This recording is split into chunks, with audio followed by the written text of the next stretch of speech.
L'espace de dimension 3 contient la sphère S2 de dimension 2. De la même manière, on peut examiner la sphère de l'espace de dimension 4. C'est l'ensemble des points qui sont à la même distance d'un centre. Mais pour décrire la position d'un point sur cette sphère, il nous faut maintenant 3 nombres. Elle est donc de dimension 3. Et nous l'appellerons S3, bien sûr.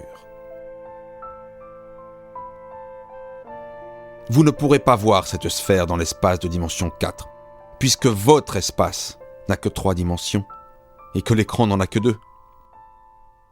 Je ne peux que faire appel à votre imagination.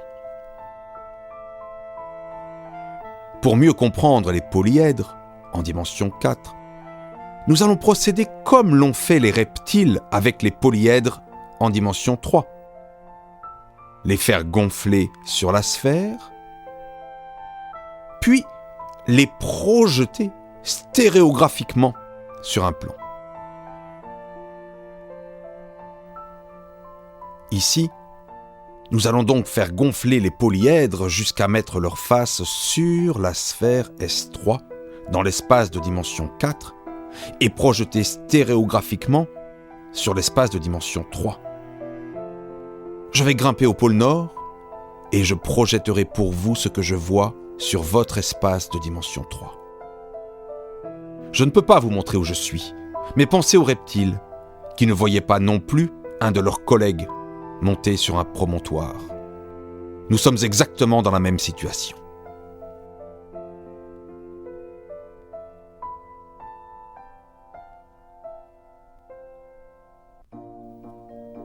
Voici le simplex.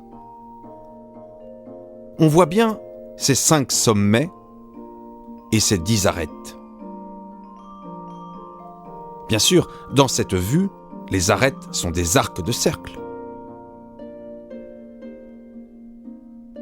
Là encore, la situation est tout à fait analogue au cas des polyèdres de dimension 3, projetés stéréographiquement sur un plan. Voici l'hypercube. On le reconnaît bien, avec ses 32 arêtes et ses 16 sommets. La compréhension est plus facile qu'avec la méthode de l'ombre ou celle des coupes par un espace de dimension 3. Voici le 24, avec ses 24 sommets, ses 96 arêtes.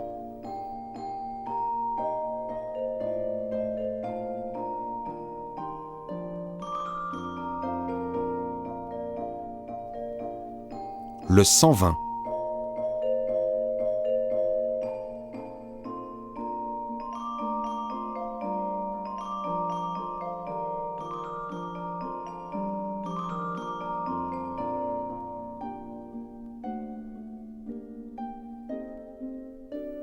Et enfin, le 600.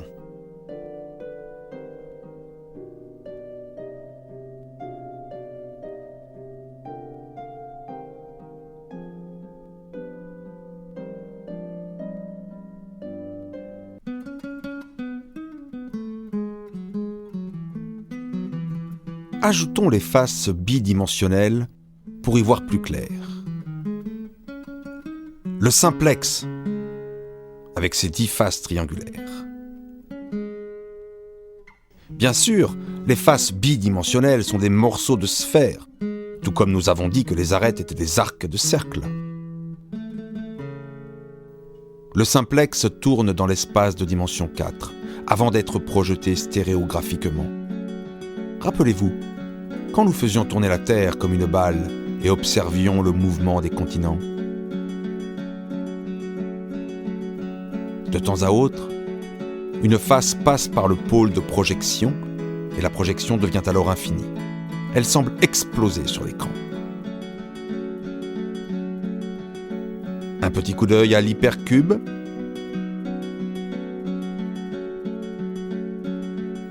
Vous voyez que l'espace est décomposé en 8 zones cubiques qui constituent les faces tridimensionnelles de l'hypercube.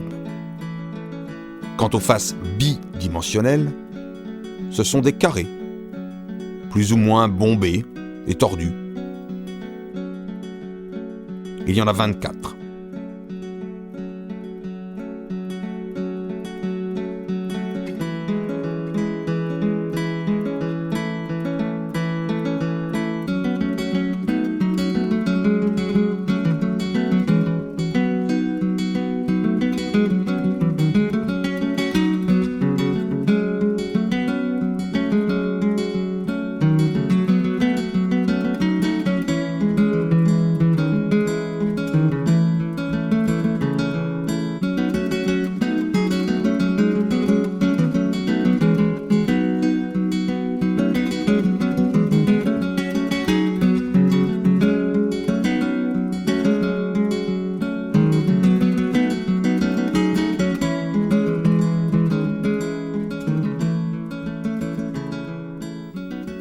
Mon préféré, le 24.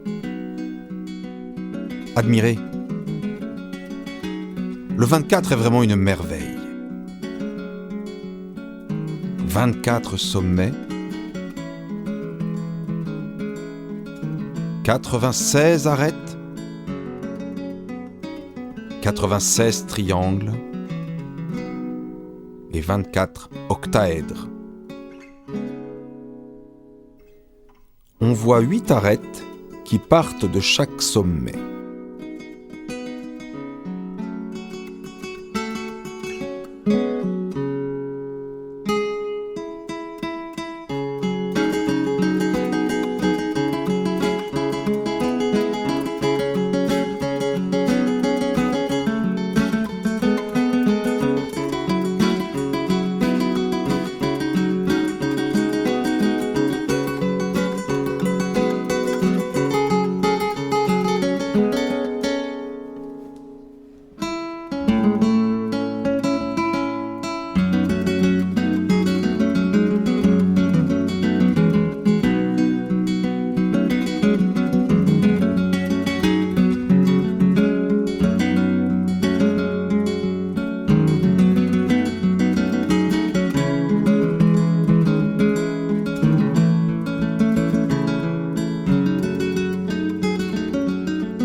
Voici le 120, dont nous allons mieux comprendre la structure. De chaque sommet partent 4 arêtes.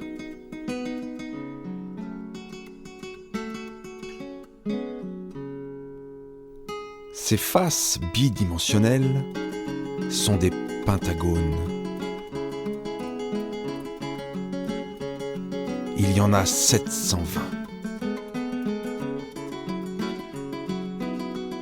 Ces 720 pentagones s'articulent en 120 dodécaèdres.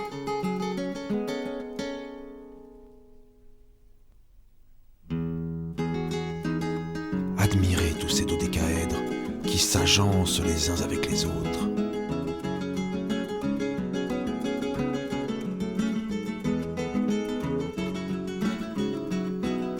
N'est-ce pas impressionnant ?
terminons par le 600, avec ses 600 faces tridimensionnelles en forme de tétraèdre, ses 1200 faces triangulaires, ses 720 arêtes et ses 120 sommets.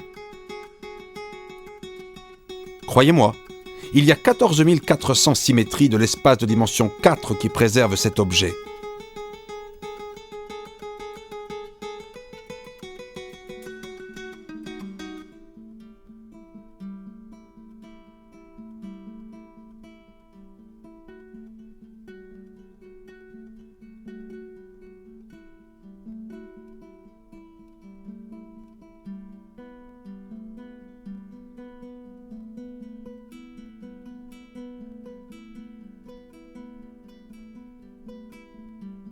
Voilà, nous avons terminé notre première exploration de la 4e dimension.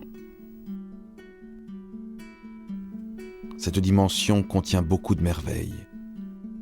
Mais bien sûr, l'imagination des mathématiciens ne s'arrête pas à la 4e dimension. Il y a la 5e, la 6e, la 1e dimension, et même la dimension infinie. Chaque dimension a sa particularité. Mais il faut bien dire que la 4e est la plus belle. Pourquoi ? Peut-être parce que finalement, elle a une espèce de réalité physique. La théorie de la relativité d'Einstein, qui date du début du XXe siècle, postule que l'espace et le temps sont en quelque sorte mêlés dans un espace-temps de dimension 4.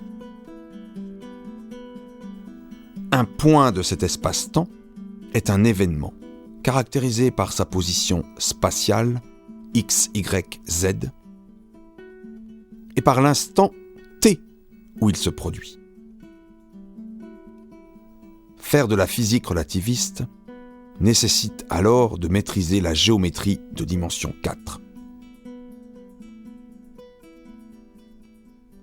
Il est intéressant de remarquer que la découverte de cette géométrie de dimension 4 précède d'une 50aine d'années la découverte de la relativité.